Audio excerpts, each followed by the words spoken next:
Perayaan Ekaristi akan dimulai.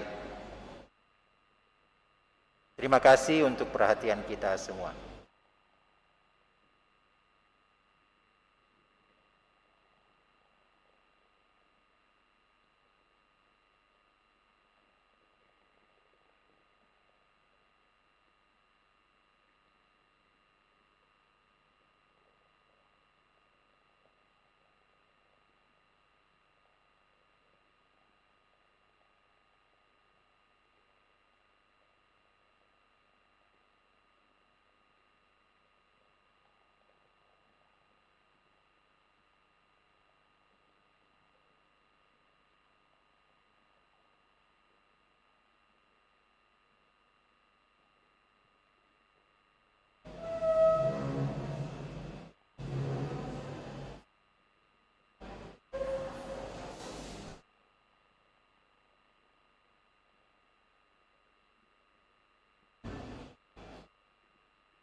亲爱的弟兄们，大家好，请起立，我们来唱金坛咏《我的牧人》。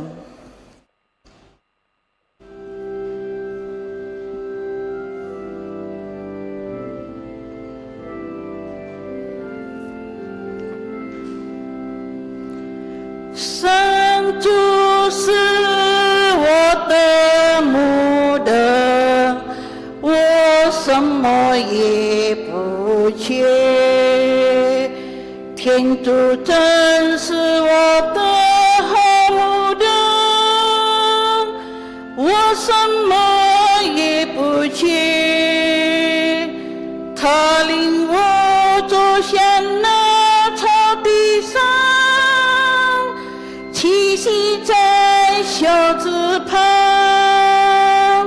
使得我的灵魂真舒心。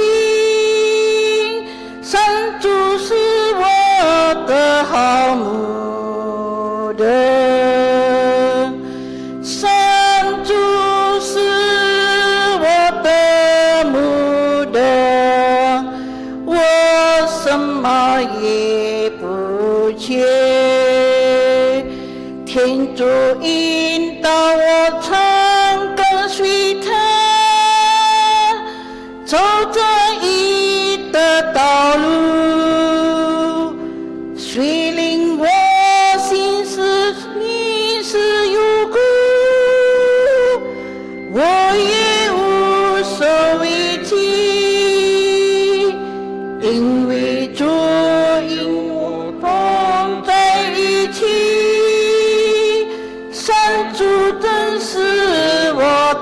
萨姆，上主是我的牧人，我什么也不缺。 Intensi misa kita pada siang hari ini, kita diajak untuk bersyukur kepada Tuhan atas hari ulang tahun perkawinan yang ke-18 dari Pasutri Ho Arifin dan Shirley Kusuma bersama anak mereka Daisy Gabriela Ho dan Josephine Mercy Ho. Juga dalam misa siang hari ini kita diajak untuk memohonkan mujizat kesembuhan bagi Ibu Anastasia Ida Stin Winal yang sedang berjuang melawan kanker dan Bapak Franz Liang Kei yang sedang berada di ruang ICU. Dan akhirnya kita diajak untuk mendoakan istirahat kekal dari pastor dan saudara-saudari kita, khususnya Pastor Felix yang 50 hari yang lalu dipanggil menghadap hadirat Tuhan, leluhur Tan, leluhur Yap, leluhur Wong, Oma Tung Tinbo yang dipanggil Tuhan 9 hari yang lalu, dan Oma Tung Timbo yang dipanggil Tuhan 9 hari yang lalu. 因父及子及圣神之名，愿天父的慈爱、基督的圣宠、神圣的恩赐也与你们同在，也与你的心灵同在。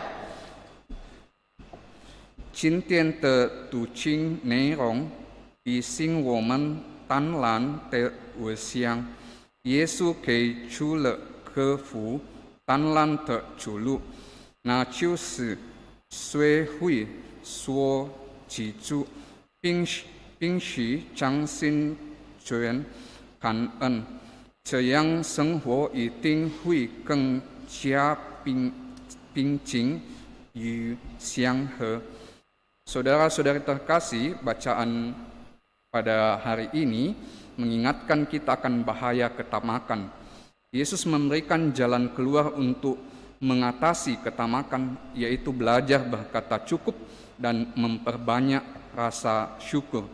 Niscaya hidup kita akan menjadi lebih tenang. Saudara-saudari terkasih, mari各位家友，现在我们的人最虔诚的主心神曲。我向全能的天主和各位教友承认，我是言行为上的过失，我罪，我的重罪。为此恳请同正圣母玛利亚、天使、圣人和你们各位教友，为我祈求上主，我们的天主。愿全能的天主去怜我们，赦免我们的罪，使我们得到永生。阿弥。曲联颂。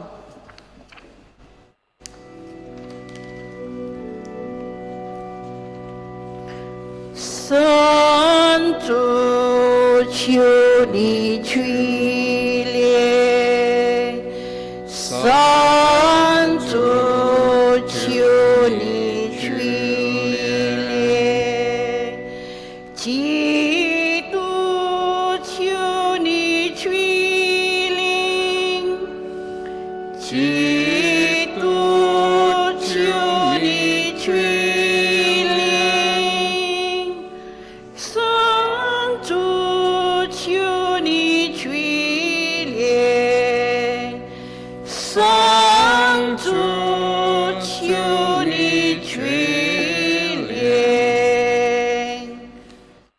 光永颂。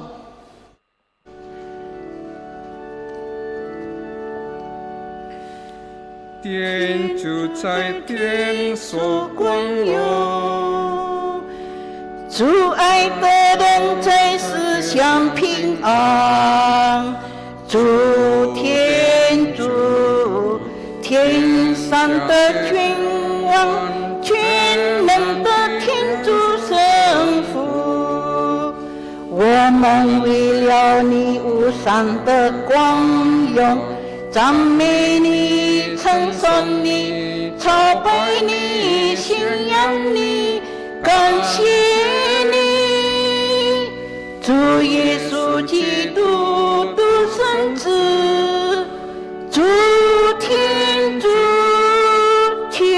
主的羔羊，圣父之子，出名是罪者，求你取领我们；出名是罪者，求你俯听我们的祈祷；走在圣父自由者，求你取领我们，因为只有你是神的，只有你是主，只有你是至高无上的耶稣基督，你和神圣同享天主圣父的光荣。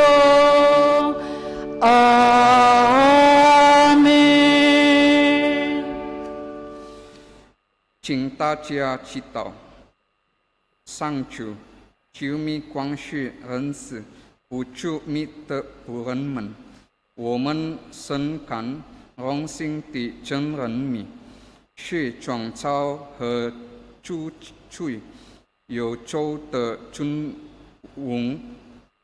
王之名，开造我们并保护我们。以上所求是靠你的子，我们的主天主耶稣基督，他和你其生生永生永王。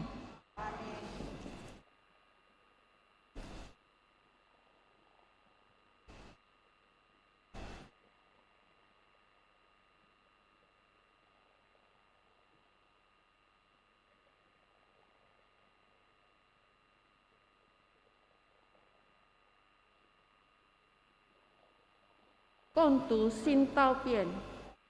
新道则说：细而游细，细而游细，万事学习。有人以智慧、学问和才干劳做得来的，切记应该留下，让别人不劳而获。这也是空袭和大不幸。人在太阳下辛苦操心地忙碌，究竟有什么益处呢？其实，人每天所作所为，无非是劳苦和烦恼，越欠心灵也不得安宁，这也是空袭。以上是天主的圣训，感谢天主。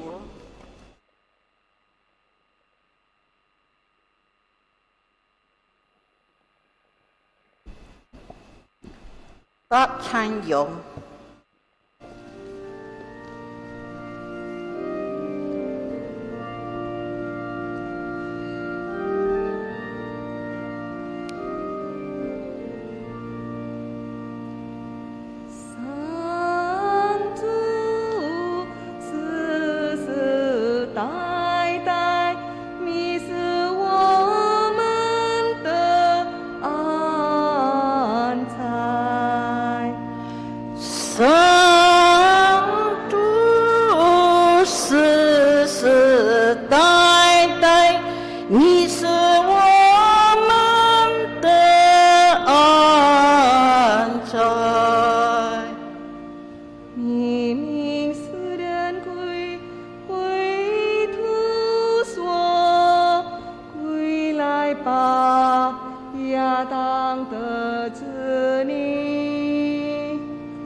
你是我们的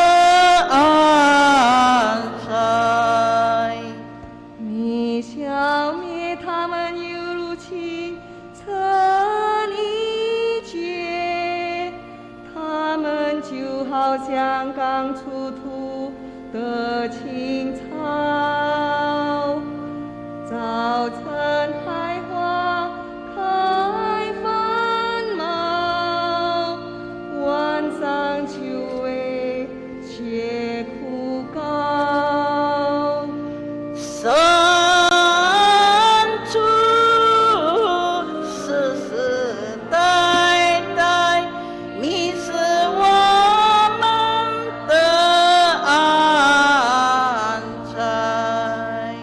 求你教我们数算自己的年岁，使我们觉得内心的智慧。上主，求你回顾上代何时，求你快来怜恤你的仆役。生主世世代代，你是我们的安财。使我们亲身就报下你的慈爱，欢欣鼓舞，天天一块。愿上主我们的天主广施恩宠，使我们工作顺利，使我们手中的事业成功。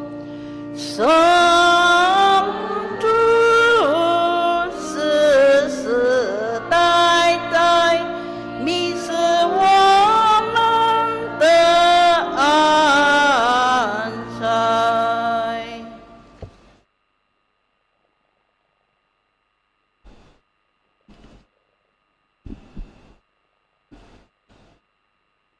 恭读神保罗中读之各罗神人书。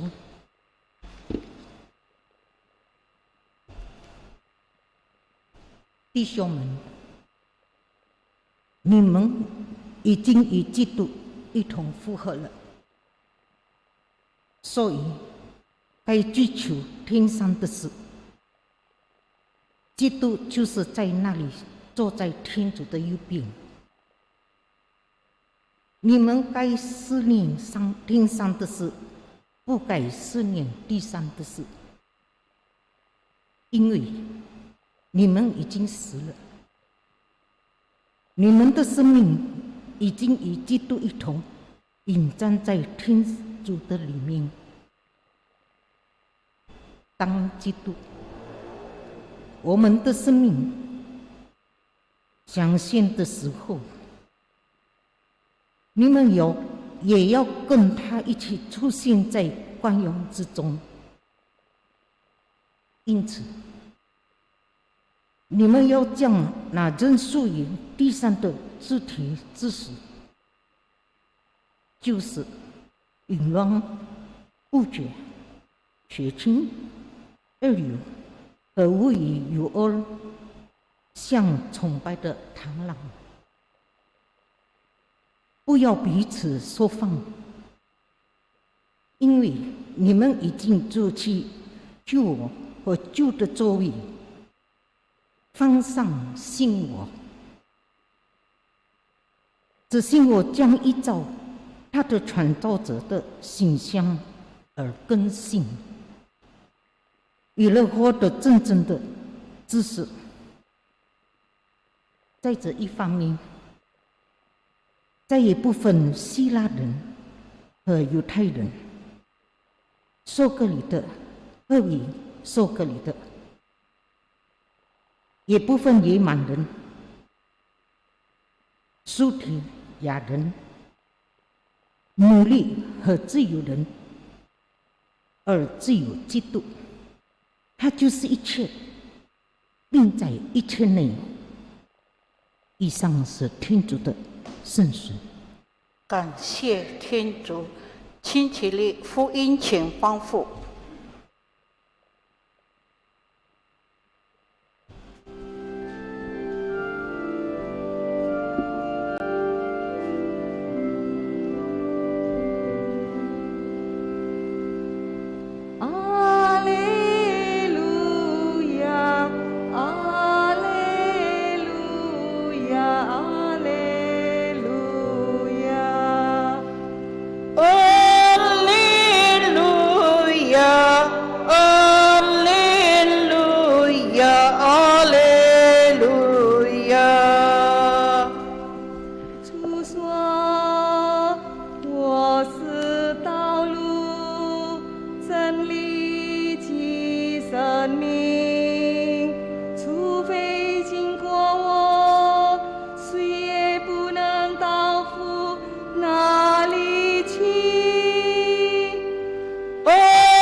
主与你们同在。也与你的心灵同在。恭读圣路加福音。主，愿光荣归于你。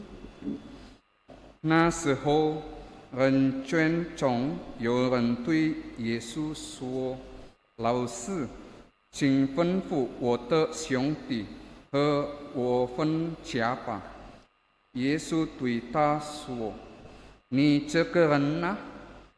是谁立了我做你们的法官，为你们分家呢？”于是他对群众说：“你们要谨慎，远比以前的担心，因为一个人的生命并不在于他有丰富的资产。”耶稣给他们说了一个比喻说：有一个富翁拥有主产丰富的良田，他心里想到：我没有地方收藏我的主产，怎么办呢？他又想：我要这样做，我要拆毁我的厂房，改建更大的，这样在那里就能够有偿我的一切傀儡和财物，然后我可以对我的灵魂说：灵魂啊，你储藏了大量的财物，足够多年享用了，你休息吧，去吃和享用吧。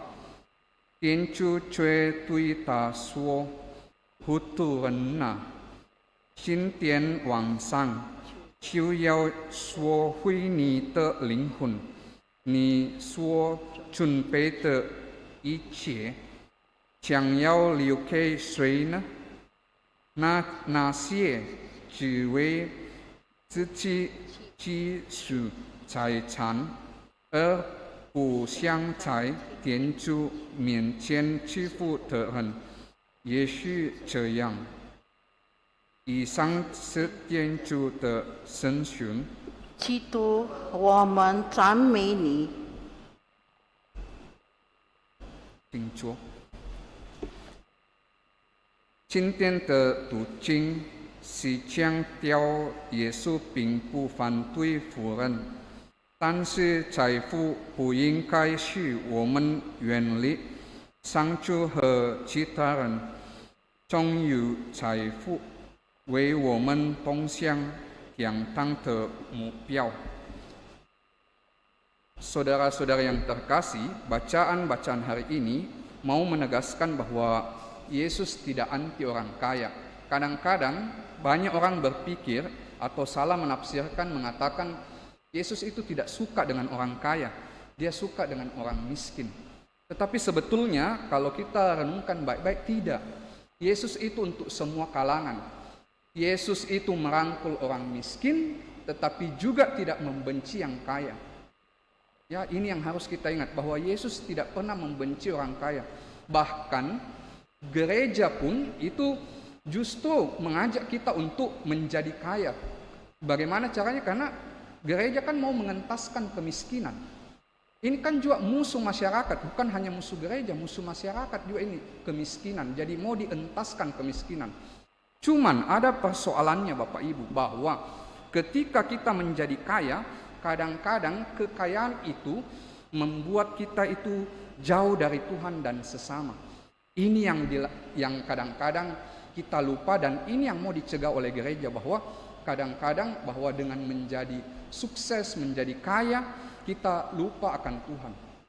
Contoh sederhananya, ya, Anda perhatikan ya, saya perhatikan sebagai pastor, kalau anak-anak musim ujian, mau ujian negara, ujian akhir, mau lulus, kelulusan ya, nah itu pada umumnya tiba-tiba ya itu patung-patung itu ramai, banyak lilinnya. Ya. Tiba-tiba anak-anak yang malas berdoa pun rajin berdoa. Kenapa? Rindu mau lulus. Ya. Jadi tiba-tiba menjadi orang saleh, pendoa. Tetapi apa yang terjadi Bapak Ibu setelah anak ini maju ujian dan bahkan lulus, ya, berapa orang yang kembali menyalakan lilinnya? Banyak orang yang merasa ya setelah diumumkan lulus, ya langsung pesta, ya, langsung pawai dan sebagainya. Karena merasa kesuksesannya itu hasil kerja kerasnya. Kesuksesannya itu karena dia yang belajar keras, dia yang berjuang. Dia lupa bahwa waktu dia mau ujian, dia datang berdoa. Tapi setelah lulus, dia tidak datang lagi berdoa. Nah ini yang kadang-kadang yang mau diingatkan sama kita, bahwa kita lupa sama Tuhan. Sama juga kita. Ya, ketika mungkin waktu kita hidup pas-pasan, ya, bahkan di kondisi kita, ekonomi kita lemah sekali, kita rajin berdoa. Ya, kita rajin minta Tuhan tolong, Tuhan bantu, bukakan jalan keluar dan sebagainya. Tapi berapa orang yang setelah menjadi kaya masih rajin berdoa? Ya, pada umumnya ketika orang sudah kaya, orang merasa ini kan keringatku, ini kan kerja kerasku, ya, bukan Tuhan yang kerja. Nah ini orang menjadi sombong, orang merasa lagi saya tidak butuhkan Tuhan. Nah ini yang mau dicegah, ini yang dilarang. Bahwa ketika kita menjadi kaya, kita menjadi lupa dengan Tuhan dan kita lupa dengan sesama. Ya, nah itu yang saya mau ingatkan kita. Saya mengatakan kadang-kadang jangan tertipu dengan casingnya orang. Ya, contoh kecil saja ya, saya ceritakan pengalaman saya. Ya, tugas di daerah-daerah pedalaman. Itu menarik dan membukakan mata kita akan realita kehidupan manusia. Mengapa? Saya cerita ada satu stasi saya itu 70 kilo. Kalau saya dari Sopeng mau ke arah Makassar itu 70 kilo. Jadi sudah hampir separuh perjalanan Sopeng Makassar. Di sana stasi itu hanya 2 kakak di situ. Jadi saya harus pergi dari paroki saya. Kalau dari stasi Bone ditembak sama cuma 70 kilo. Ya, 2 keluarga. Ya, tetapi ada yang menyentuh hati saya dengan stasi ini. Mengapa? Karena kalau saya ke stasi ini melayani 70 kilo ini, kalau kita sudah selesai misa, sebelum misa dulu ya, kalau kita datang, ya tuan rumah itu mereka supaya ada gambarannya. Yang satu ini ibu rumah tangga dengan 4 anak, suaminya merantau di Papua.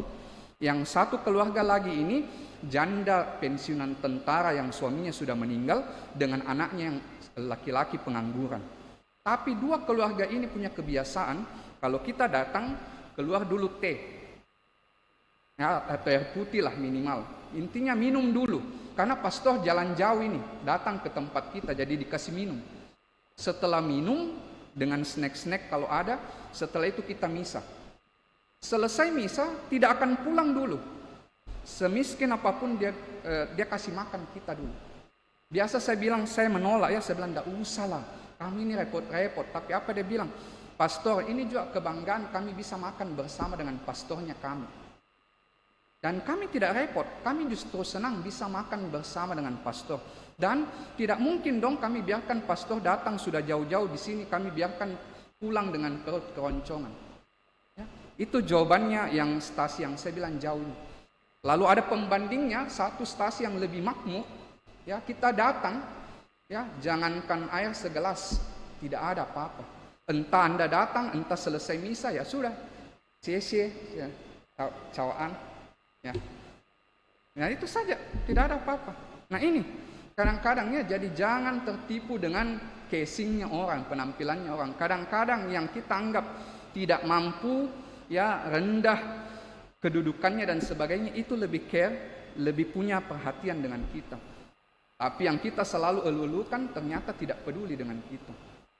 Lanjut Bapak Ibu saudara-saudari terkasih, kekayaan seharusnya dipakai untuk kesejahteraan bersama, baik untuk diri saya maupun diri orang lain. Nah saya mau tanya Bapak Ibu saudara-saudari terkasih, saudara-saudari terkasih, ketika Anda menghadiri anggota keluarga atau apa.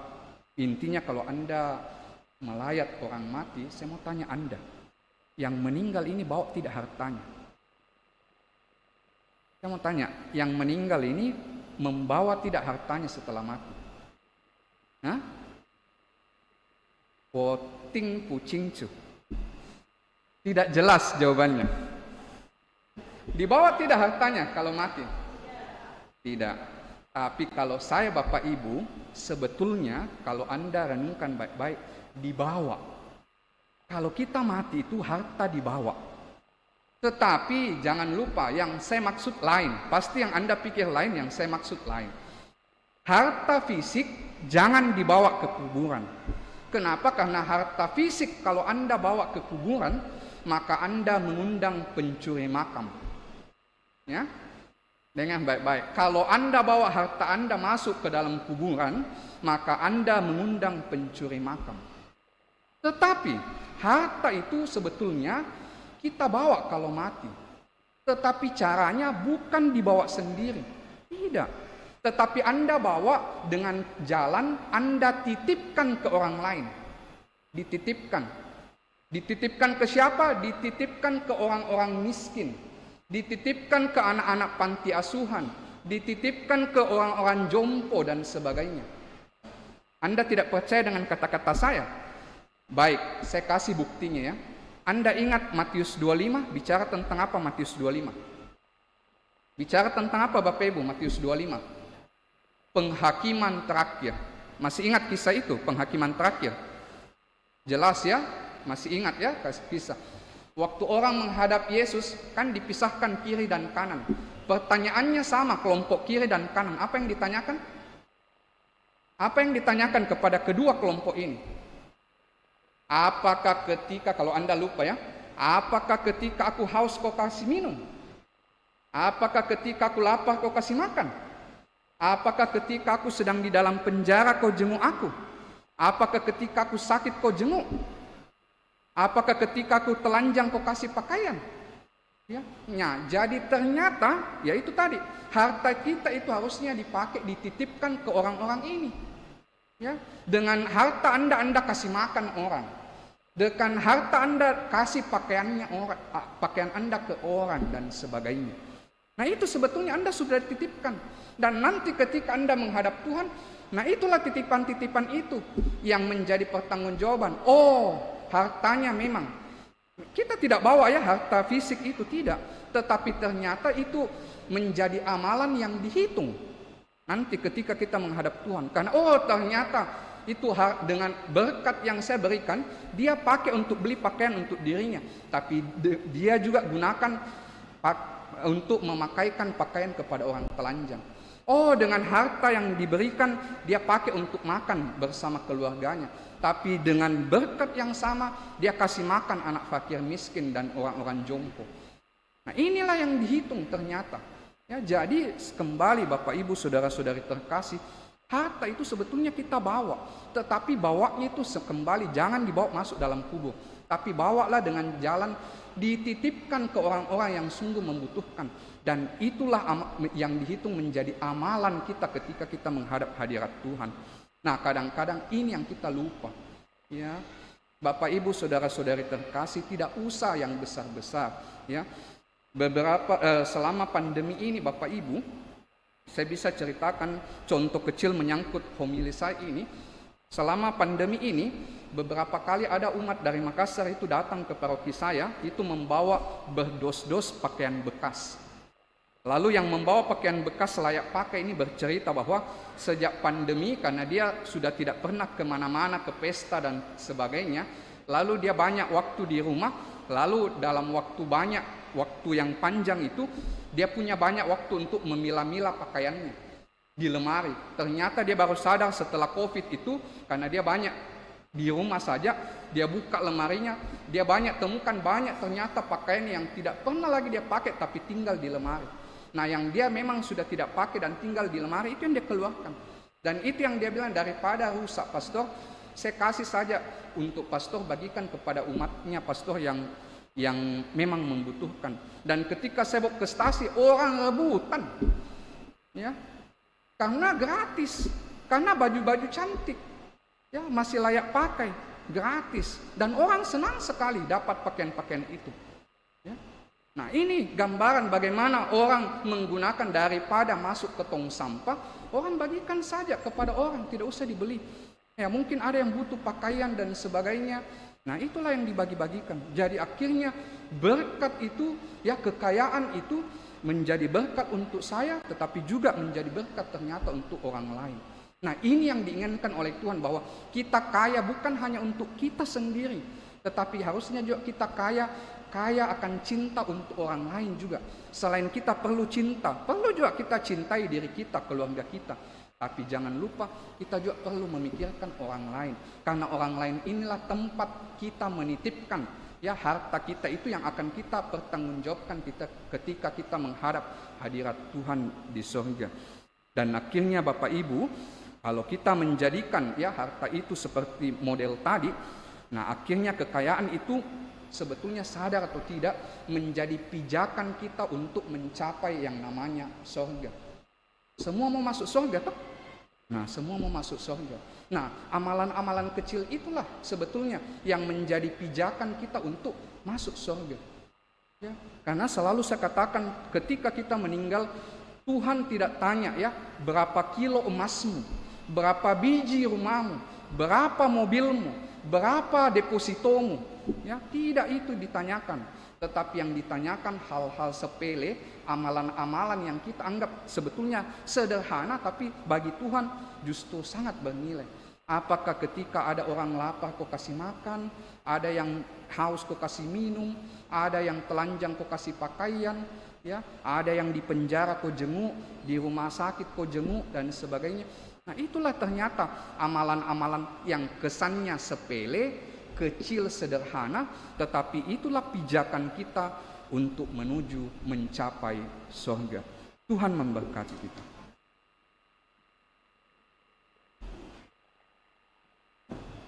请起立，心经。我信全能的天主父，天地万物的创造者。我信父的唯一子，我们的主耶稣基督。我信他与圣神将如同这玛利亚诞生。我信他在毕拉多至真实门廊被钉在十字架上，死而安葬。我信他下降阴府，第三日从死者中复活。我信他升了天，坐在全能天主父的右边。我信他要从天降来，审判生者死者。我信圣神，我信圣而共教会，诸圣的相通。我信罪过的思念，我信肉身的复活，我信永恒的生命。阿明。亲爱的兄弟姐妹们，圣保禄教导我们，任何所造物都不能使我们有基督的爱可离，只有我们的罪恶能使我们与他可离。现在我们虔诚的祈祷，请为我们的教会祈祷，求主护佑他，能领导天主的子民在这混乱的时代能坚持信仰，并使所有信仰福音的基督徒合而为一。我们同声祈祷，求主父听我们。请为我国同胞祈祷，求主开启他们的心，使他们认识并加入他的教会，也使我国的固有道德经过恩宠的圣化，达到更完美的境界。我们同声祈祷，求主父听我们。请为居斋在大城市的教友父母祈祷，求主使他们明了，物欲无法满足，物质所带来的快乐也极有限，因而向往天上，并以此教导他们的子女。我们同声祈祷。求主父听我们。请为本堂区的青年学生祈祷，求主赐恩宠，加恩佑，使他们在课语之下研究教理，因而多认识天主，敬爱天主。我们同声祈祷。求主父听我们。Saudara-saudari terkasih, mari dalam Ekaristi siang hari ini kita diajak untuk bersyukur atas hari ulang tahun perkawinan yang ke-18 dari Ho Arifin dan Shirley Kusuma bersama anak terkasih mereka Daisy Gabriela Ho dan Josephine Mercy Ho. Terima kasih ya Tuhan atas kesetiaan hidup perkawinan yang telah dihidupi dan dijalankan oleh saudara-saudari kami ini. Terima kasih atas kesetiaan dan saling menghargai serta mengasihi di dalam hidup rumah tangga. Biarlah pasutri ini menjadi teladan bagaimana mereka saling mengasihi dan mendukung di dalam kehidupan bagi pasangan-pasangan muda, sehingga masing-masing pasangan berusaha memperjuangkan keutuhan rumah tangga mereka dan menjadi cahaya yang baik bagi orang-orang di sekitar. Marilah kita mohon. 求主父听我们。 Mari juga di dalam Ekaristis yang hari ini kita mendoakan saudara-saudari kita yang sedang sakit, khususnya bagi Ibu Anastasia Ida Stienwinal yang sedang berjuang melawan kanker, dan juga bagi Opa Franz Liang Kei yang sedang dirawat di ruang ICU. Tuhan, lawatlah semua saudara-saudari kami yang sedang sakit. Semoga berkat lawatan-Mu mereka yang sakit mengalami mujizat kesembuhan-Mu, dan Engkau menjauhkan mereka dari bahaya maut. Bantu juga obat-obatan yang dikonsumsi, cinta keluarga yang dicurahkan, dan apapun yang baik yang diusahakan bagi kesembuhan mereka sekalian. Biarlah apapun yang diusahakan membuahkan hasil yang baik bagi pemulihan kesehatan saudara-saudari kami ini. Marilah kita mohon. 求主父听我们。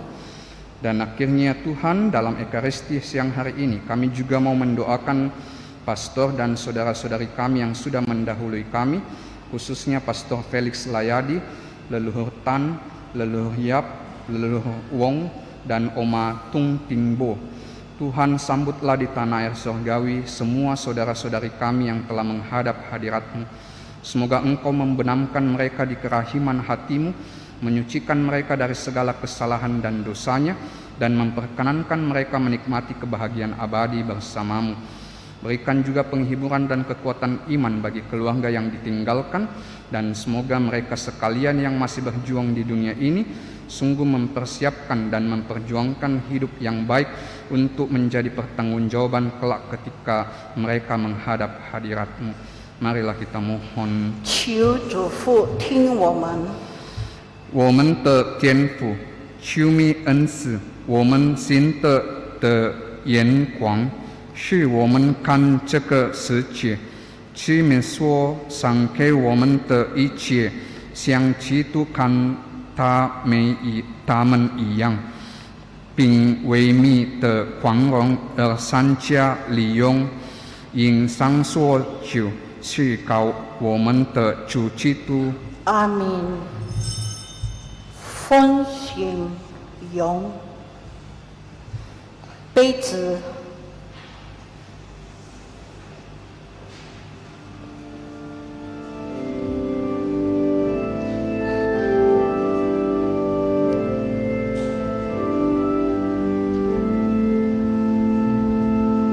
我将杯子伸向耶稣，求主。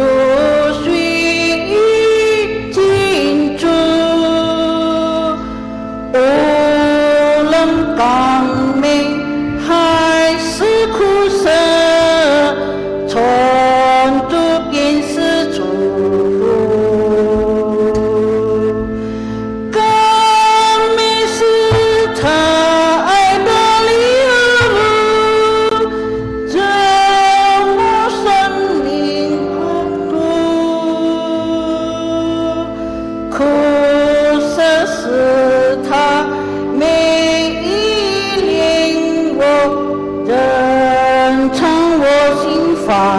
乐。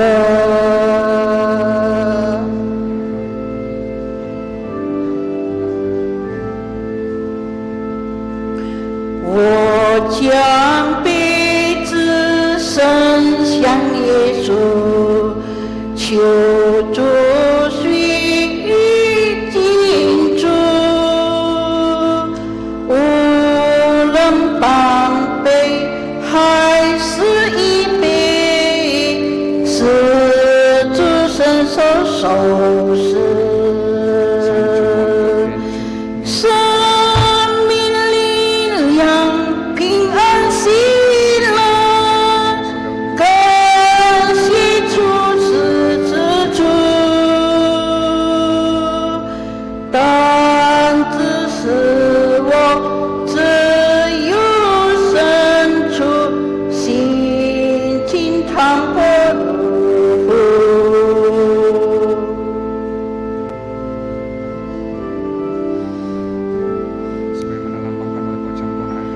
人生之悲不求离开，求主高天垂顾。我被谁有痛苦泪水，但心主必赐福。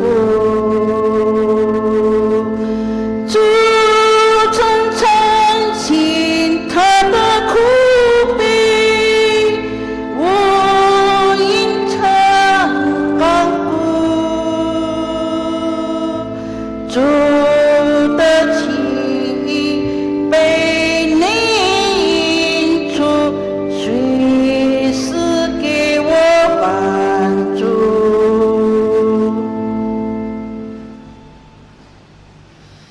各位家友，请你们祈祷完全能的天主圣父所拿为我和你们共同分享的圣躯。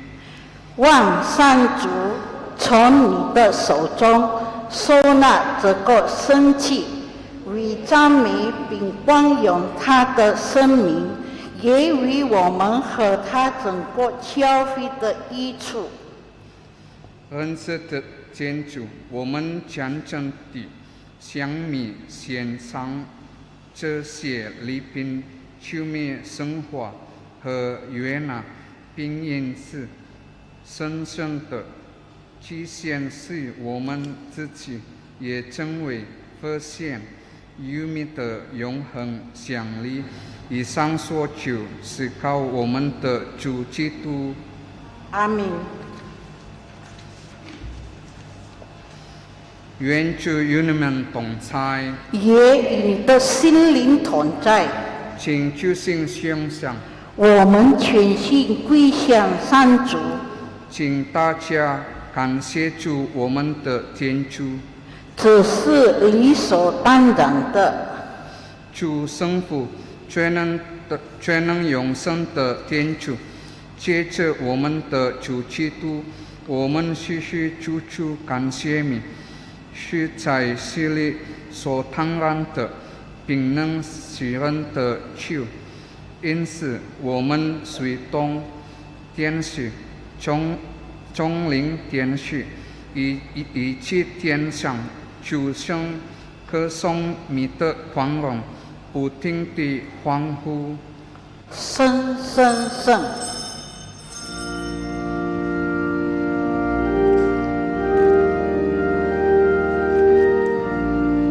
圣圣圣，上主万有的天主，你的光荣充满天地，仿佛此生响彻音响。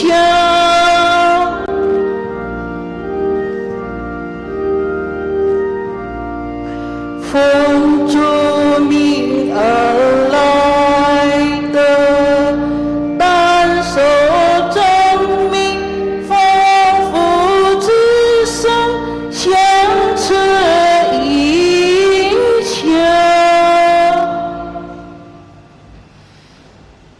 上主，你是在世生生的，你是一切生的根源，因此我们来到你台前，与不是教会共同庆祝本周的第一天基督，终是这种复活的日子，你依靠去他坐在你的右边，我们靠他的名恳求你，拜见圣神，生活这些礼品是成为我们的主耶稣基督的身体圣血。他甘愿伸手来时，拿起面并感谢了，分开，交给他的门徒说：“你们大家拿去吃，这是我们的身体，将为你们而牺牲。”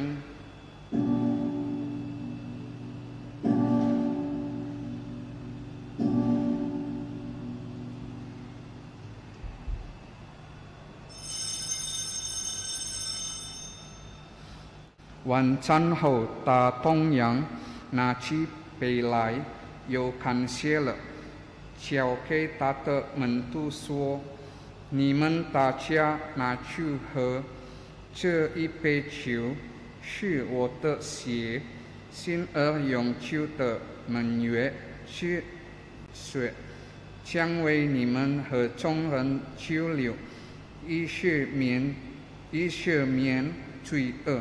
你们要这样做来纪念我。”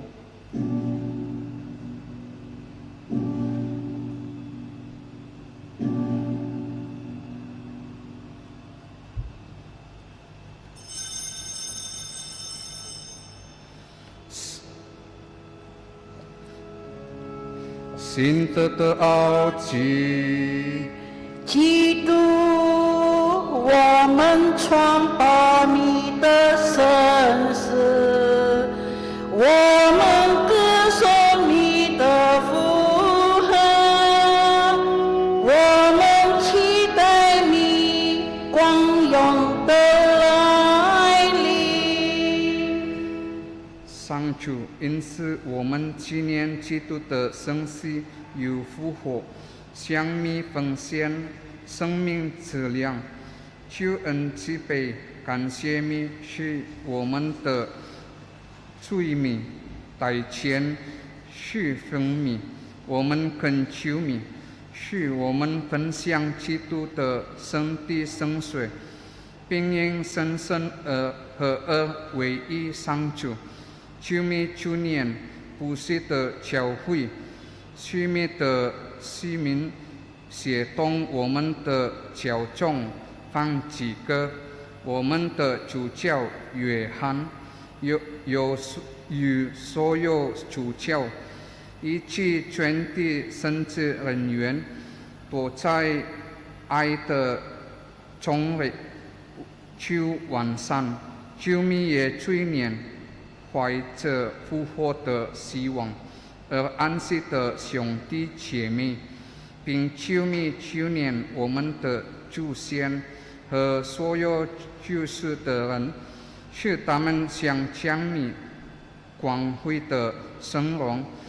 求你纪念我们的众人，使我们的有天主举目东正荣福玛利亚出生中途以此你所慈爱的历代圣人的圣女共享永生，并使我们借着你的圣子耶稣基督赞美你、颂扬你。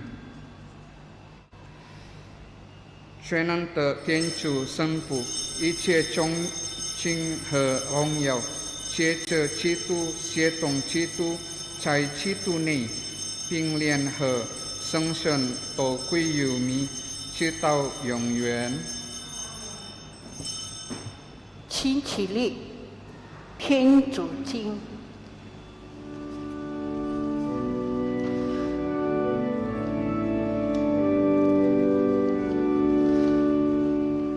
们既顺从救主这顺词，又遵守他的教导跟照。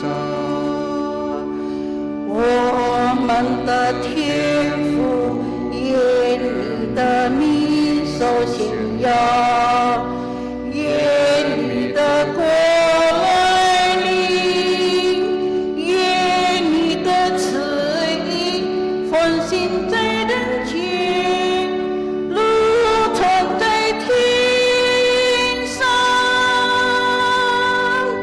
求你今天赏给我们日用的食粮，求你宽恕我们的罪过，如同我们宽恕别人一样，不要将我们陷于诱惑，但救我们免于凶恶。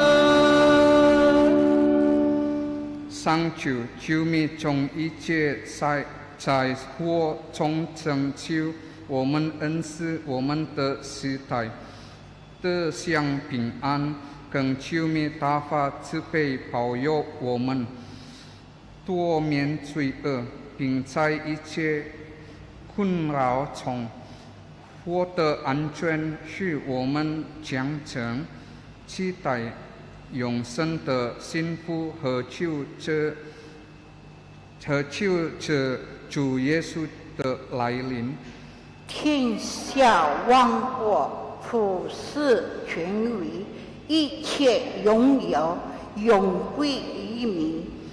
主耶稣基督，你曾对宗徒们说：“我将平安留给你们，将我的平安赏给你们。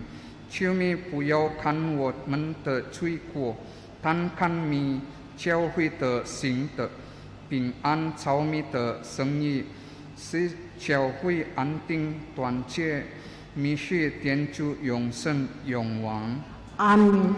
愿主的平安常与你们同在，也与你的心灵同在。请大家互助平安。羔羊颂。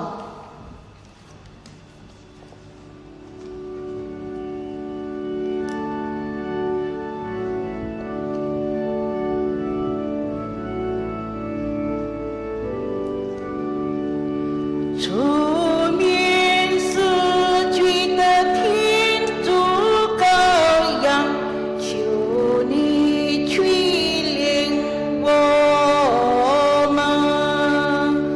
出面死去的天主羔羊，求你去领我们。出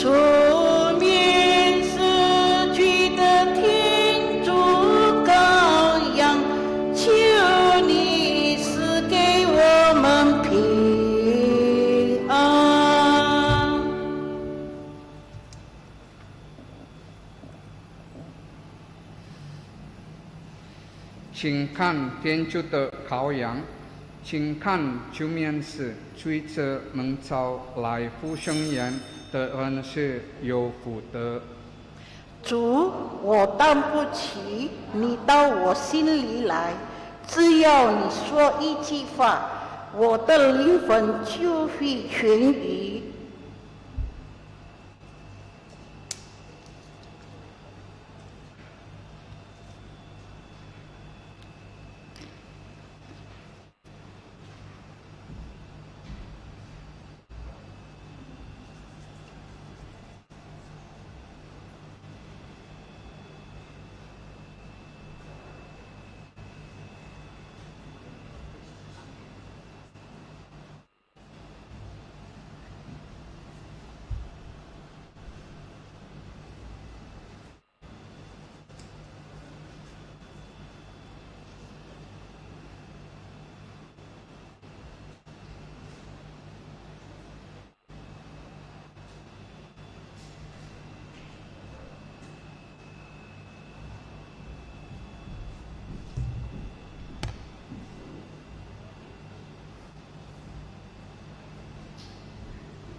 林祖荣，主牵我手。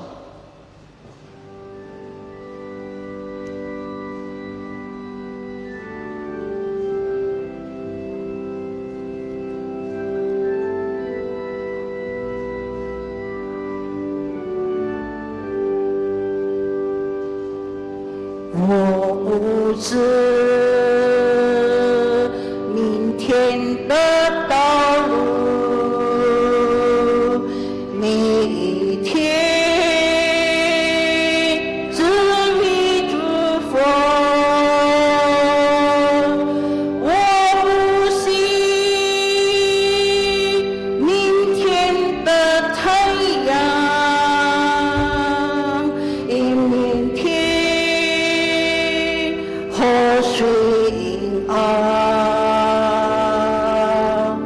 我不要为将来有理，因我心主的应许。我今天有一主同行，因他知前面如何，有许多未来的事情，我现在不能知透。当我只去关照明天，我也是去牵我手。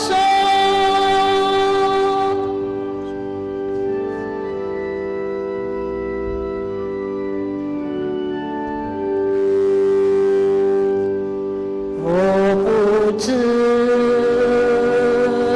明天的道路，何在意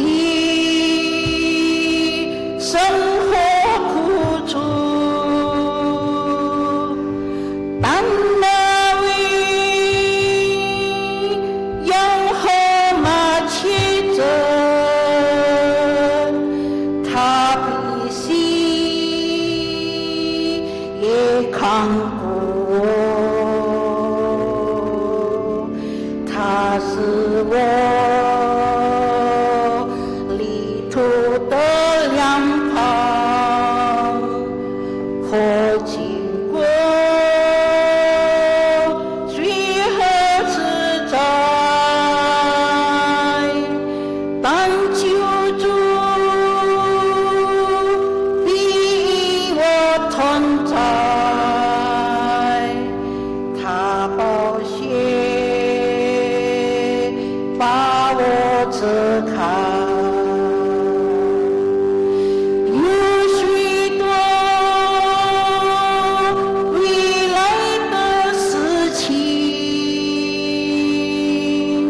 我现在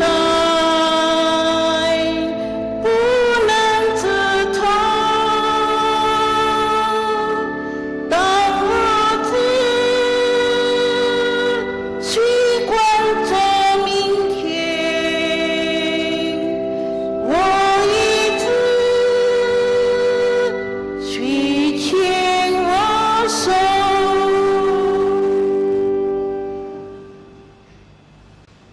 请大家祈祷，上主，你一天上圣灵养育了我们，更求你休息支援保护我们，使我们堪当承受永远的救恩。以上所求是靠我们的主基督。阿门。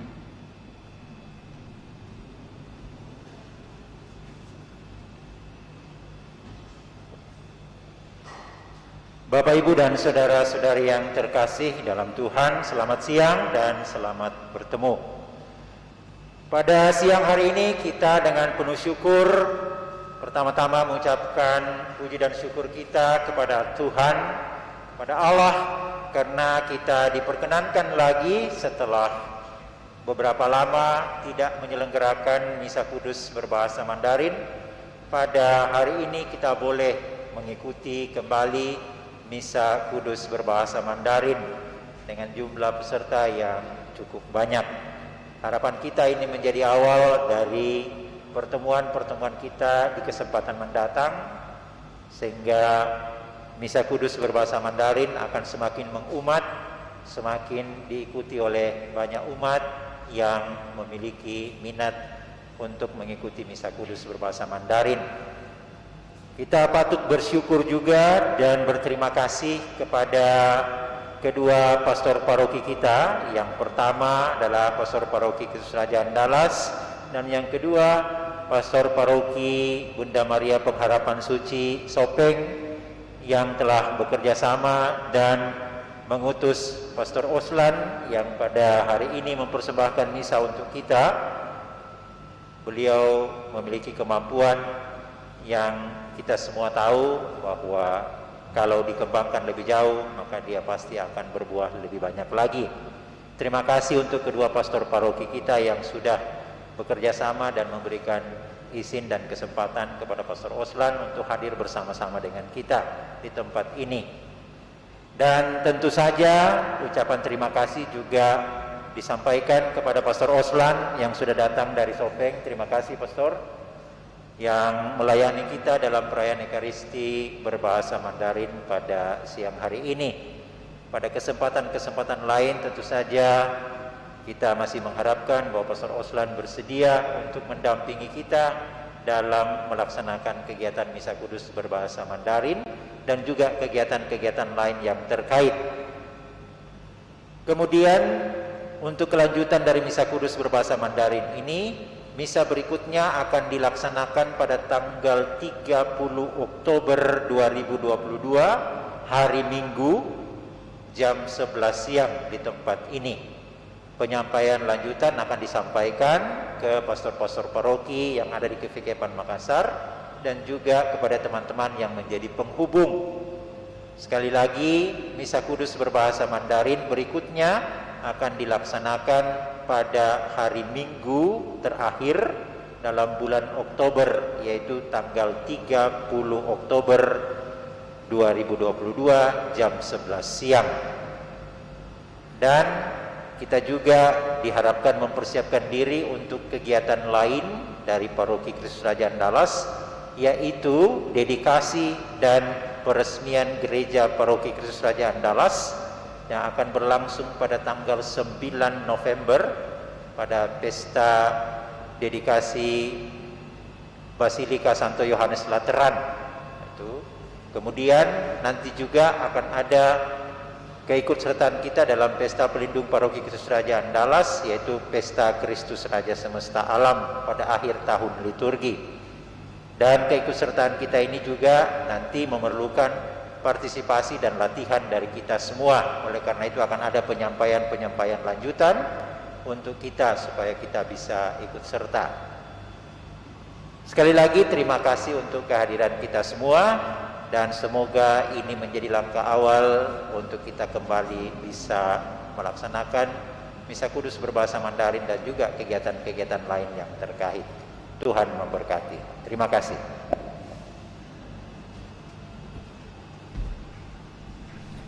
Ni hao, ni hao，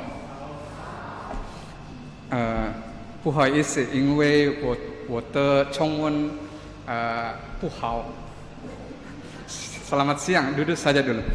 Saudara-saudara terkasih, selamat siang semua. Saya senang dikasih kesempatan bisa misa bahasa Mandarin di tempat ini. Saya minta maaf karena mungkin Mandarin saya bagi banyak orang belum begitu jelas atau begitu lancar. Memang saya akui saya punya Mandarin belum begitu lancar. Mengapa? Saya memang pernah ke Taiwan 1 tahun setelah meninggalkan paroki ini. Saya ke Taiwan. Cuman karena waktunya cuman setahun dan saya tidak punya basic apapun tentang Mandarin, jadi yang saya belajar ya mulai dari nol, dan yang saya belajar bahasa umum, bukan bahasa misa. Ya sebetulnya jadi bahasa umum. Tetapi karena yang bisa bahasa Mandarin, pastor yang bisa bahasa Mandarin di dalam keuskupan itu hanya saya, lalu uskup menugaskan ya walaupun terbatas, terbata-bata, tapi saya pikir daripada saya tidak melayani umat, lebih baik saya layani walaupun tadi ya tidak lancar, mungkin tidak jelas dan sebagainya, tapi mohon dimaafkan. Ya kembali, kalau memang mau mengikuti selera, mungkin saya pikir lebih baik saya tidak usah layani. Tetapi karena saya pikir pasti juga orang bertanya, untuk apa Pastor Roslan ini pergi kalau tidak mau melayani, padahal sudah pernah diutus dengan tujuan utama ini. Maka walaupun tadi ya masih banyak salah-salahnya atau apa, sekali lagi saya mohon dimaafkan. Dan saya berterima kasih kepada Lause Yovita yang selama beberapa hari sebelum misa ini sudah mendampingi saya untuk tadi membaca misa, walaupun tadi mungkin kembali belum memuaskan. Sekali lagi terima kasih. Thank you, Pauyo Niman. Mari kita mohonkan berkat Tuhan.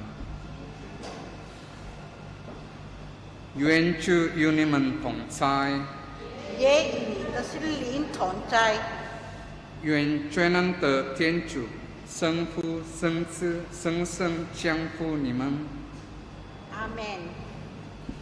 弥撒礼成，感谢天主，李成勇再相会。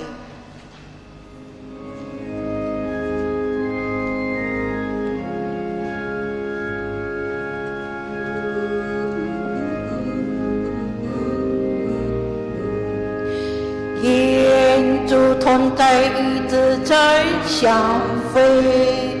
求主时常指示道路，在主眼前看守保护。愿主同在，一直在相会，在相会，在相会，在相会，在主台前，在相会。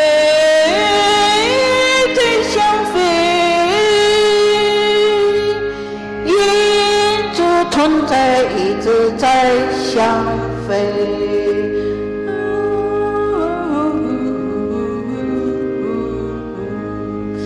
愿主同在，一直在相会。路有艰难，四面飘摇，愿主持手将你怀抱。愿主同在，一直在相会，在相会，在相会，在相会，在主台前，在相会，在相会，愿主同在，一直在相会。谢谢大家。